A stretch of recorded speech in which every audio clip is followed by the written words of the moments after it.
ଦଶପଲ୍ଲା ବିଜ୍ଞାପିତ ଅଞ୍ଚଳ ପରିଷଦର 16 ନମ୍ବର ୱାର୍ଡ ଅନ୍ତର୍ଗତ ଖଣ୍ଡପଡ଼ା ସ୍କୁଲ ପୋଖରୀର ପୁନଃ ଉଦ୍ଧାର କାମ MSBY ଯୋଜନା ଅଧୀନରେ ଆରମ୍ଭ ହୋଇଛି।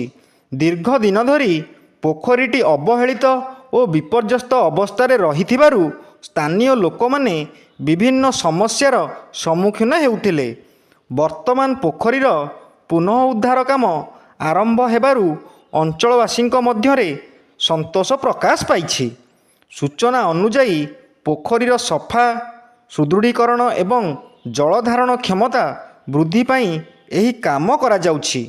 ଏହା ଫଳରେ ସ୍ଥାନୀୟ ପରିବେଶ ସୁନ୍ଦର ହେବା ସହ ଲୋକମାନଙ୍କୁ ଆଗାମୀ ଦିନରେ ବହୁ ଉପକାର ମିଳିବ ବୋଲି ଆଶା କରାଯାଉଛି।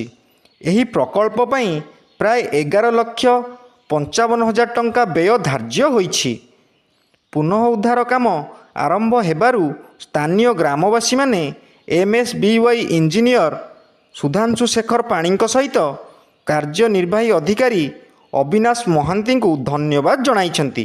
ଦଶପଲ୍ଲାରୁ ରଞ୍ଜନ ଦାସଙ୍କ ରିପୋର୍ଟ, ଓଡ଼ିଶା ନ୍ୟୁଜ୍।